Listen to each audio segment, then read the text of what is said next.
Okay, it's probably best if I don't do the review with the mask on. Friday the 13th is as close to my heart as any horror franchise there ever was and ever will be. I grew up with the 8 original Paramount VHS tapes, and man, did I use those things over and over and over again. I must have watched each one of them 50 times, and I could recite every line. And even though I have replaced them, obviously, on DVD and whatnot, I would never ever get rid of those. And not only did I eat up that kind of stuff, you know, the movies in itself, but I also got into, obviously, anything else related, like video games. I've actually beat this game, believe it or not. Young adult novels. Anyone ever read these? They're pretty fun. I had them. I got them when I was a kid. And they even adapted the same movie on 2 different books. One in 3D and one... Now, there's no 3D imagery in here or anything where you put on glasses.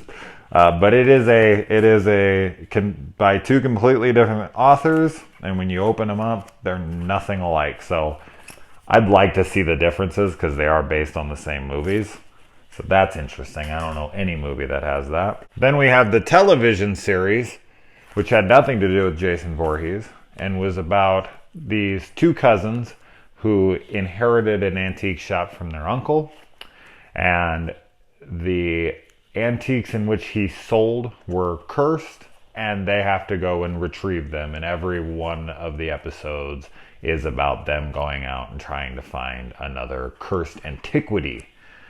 It's a fun show. You know, kind of reminds me of like an X-Files or something, where every week it's basically, you know, it's like a Monster of the Week show. And then lastly, you know, toys, man.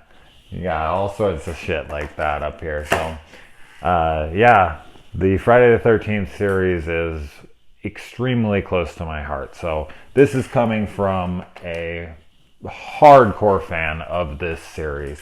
I'm not a big fan of 9, honestly. It's just something that went way too out there for me. Kind of reminds me of something like Exorcist 2, where it was just like they took the idea of the first one, wanted to do something different, which I applaud, but just went way too far outside for me to enjoy it. And I as I said, man, I'm all about trying shit new, but this one went above and beyond. Oh, I forgot to mention, I got Jason right there, so I get to carry him around wherever I go. And I love Jason X. I know a lot of people shit on that one, but the kills are great. It's such a ridiculous film. It's so much fun. You can't take it seriously. 9 has great kills. 9 has amazing kills, some of the best in the entire series. So I'll give it the credit for that, but just the whole, like, eating hearts and, like, little demon seed Jason going up into dead girls' pussies, and it's bonkers. Which I would usually like, but I don't know why. It just doesn't work for me. Freddy vs. Jason is good. I haven't watched it enough to give my full opinions on it. I've maybe seen it like 4 or 5 times in my life. But I like it. And the remake I wasn't too hot on. So now this is a film that I saw was getting a Kickstarter maybe about a year ago, and I was like, oh, that'd be fun. I know a lot of fan films get made, but this one has you know, garnished a lot of attention lately, and good for them. I hope they get, you know, all the attention that they want and deserve. This is, you know, first thing I will say is that I've been looking online, and there's people that are going absolutely nuts for this movie, and that's awesome. That's fantastic. I hope that continues. And I totally enjoyed this movie. I'm not going to make it seem like I didn't. I did. But people tend to get a little carried away with their praise on fan films in comparison to studio films. So I'm seeing stuff like, oh my God, it's better than like half the entries in the Friday the 13th catalog. And it's like, okay, whoa, let's calm it down. Half the entries? This is not better than half the entries. But it is a cool movie. I'm not going to say it isn't. So let's get into the things that I enjoyed about this movie. This movie is about a survivalist filming out in the woods. He is basically has like a YouTube show or something that he's doing, and he is showing people how to survive. It kind of reminded me of that movie Man Versus, which is on Netflix, and if you come across it, burn it with fire because it's fucking awful. Like, it's 50 minutes good, maybe, and then once it's revealed what the threat is, and when you see it, you will laugh out loud, skip to like 50 something minutes in, and just see what I saved you from. But before that awfulness, that movie's actually pretty good. And this movie reminded me of that. It had that, you know, hiker out in the woods alone, filming his own reality show, showing people, and that'll take me in my next positive. The guy who plays this main character is really solid. He's a really good looking dude. He is a good actor. And I think he brings a great presence to the screen when he's there. Now, one of my complaints with this film was that, you know, it's only one guy pretty much throughout the entire film versus Jason. But as the film went on, I kind of warmed up to it. You know, the slasher genre, especially like the Friday the 13th, is all about body count, right? Like, as the sequels progress, it's like he killed... Because the original gimmick in the first few Friday the 13th is that 13 people were in the film and, you know, died. And that was like the gimmick for a while. And then it started to like exponentially go up from there, from 18 to 20 to 600 billion. So, you know, when I was first watching this, like the first 20 minutes or so, and it's just him out in the woods, and he, you know, we see little glimpses of Jason and whatnot. There was a part of me that was kind of like, you know, oh man, you know, I know that this has really no budget and blah, blah, blah, but I wish this would have had more people in it for a higher body count.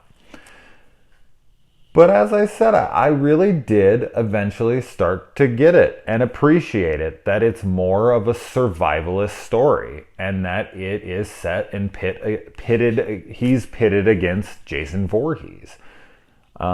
Which, as I said, I really liked it now that I have seen the entire thing. So it was a little off-putting at first, but I'm good now.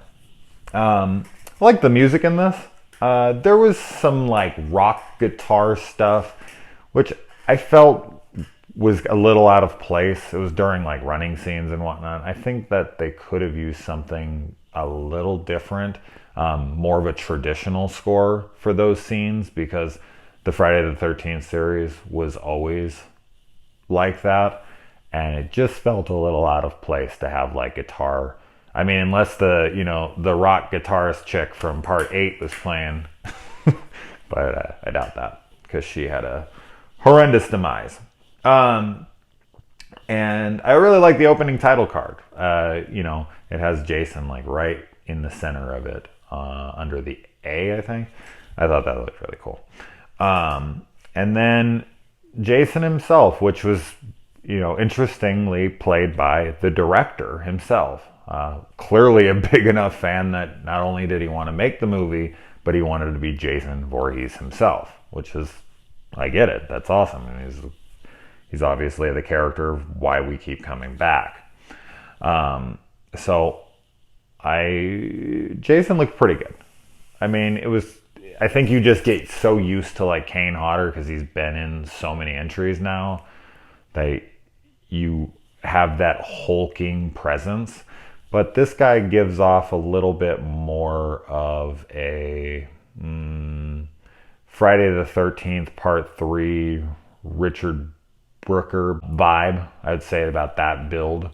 And the mask was cool. It was new. It had no markings on it, and it had cracks in it. And we do get to see Jason's face in this for a second, and it looked really good. I think that they utilized the budget that they had well, and played to their strengths. They knew they couldn't do this and they knew they couldn't do that. And obviously that's probably why the body count, is, or well, the amount of people that they could have killed were not there, and that they brought it down to like one person because they just didn't have the money to hack up a bunch of people. But I don't think that was the only reason. I'm sure that the person who decided to write this was like, this is the story I want to tell, and as I said, I liked it.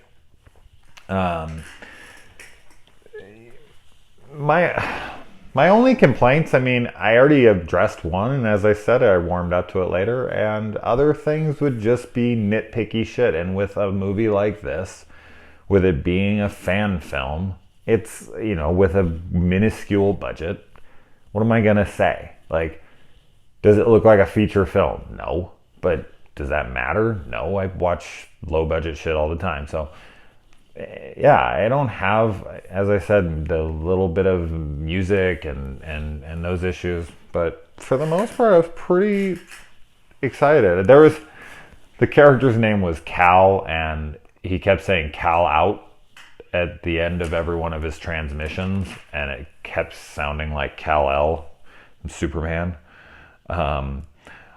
I would heavily recommend, if for some reason you don't know any spoilers within this film, make sure you do not visit the IMDb page until after you watch this, because it is front and center when you open up that page. So I'm not going to say anything more, but just stay the fuck away from it. Now I'm going to talk about spoilers really quick, just because I want to talk about this. This will be my only review on it. So if you haven't watched it yet, shut it off. So here we go. Spoilers. Come on. How could I not like seeing, Tom Matthews back as Tommy Jarvis? That's just fucking awesome. We've had a few different Tommy Jarvises over the years. We had Corey Feldman. We had the kid in 5. I don't even know his name. Ooh, sorry. And then, obviously, this guy in 6. And that was the oldest version we got of him. So, I don't know. I guess it's fitting that he's the one to get. I don't know what the kid from 5 would be doing, but I think that he's the most recognizable. Corey Feldman would have been cool as well. Either one of them would have been awesome to see. I'm kind of honestly glad it was Matthews instead, just because, I don't know, Corey Feldman brings a little bit more of a silliness to him these days, and we have got to see him a lot over the years. Whether it's good or not doesn't matter. He has, still had his face in the public eye, and I haven't seen this dude in forever. So seeing him come on the screen, unfortunately, I did look at IMDb, and I knew he was coming, so I was just kind of waiting for it. So when it came, it wasn't a reveal to me, and that sucked, man. I really wish I could have saw him and just been like, holy shit, it's Tommy Jarvis. Like, I would have fucking freaked out. And obviously, there's an Axel throwback. Anyone who's a big fan of 4, which 4 is my favorite Friday the 13th. I don't know how it isn't anyone's, but I respect whatever opinion you have on whichever one is your favorite. But having Axel and throwing him like a misogynistic line, like, look at that fucking beard on that pussy, or beard on that vagina, or something. Paraphrasing, obviously, but it was just like, that's fine. It would have been amazing if it was Axel, but obviously he died, so I guess they're trying to stay with the continuity of the films, even though the films themselves don't even stick to the continuity, so I don't think it would have mattered. Who knows? Maybe that actor's dead for all I know. I haven't looked up those people in forever. But yeah, no, just fuck, man. Seeing Tommy Jarvis back, what a pleasure that must have been for the director and the crew and all the fans of this series over the years. Whoever was on that set must have just been like, oh my God, we're making a Friday the 13th movie. that has Tommy Jarvis in it. Only if for a minute. It doesn't matter. That's so fucking cool. You know, so as a fan of the series, I was definitely pleased. I thought it was clever at times. There were some really cool shots. The one of Jason walking fast from an up angle made him look like he was like almost running, but it just looked really like he looked lumbering but quick and agile at the same time. And then the shot of the moon that appears just in his, you know, the darkness of his eye. All that stuff. It's just, there was some cool shot selections, and I think everyone did a really good job with this. So anyway, I'm signing off. This was a lot of fun. I hope that we get a proper Friday the 13th film soon-ish. Hopefully in the next year or two. It's been fucking forever. Who knows? Maybe the director of this will get the job after this. I hope he does. That would be awesome to see what he could do with a budget. So, all right, signing off.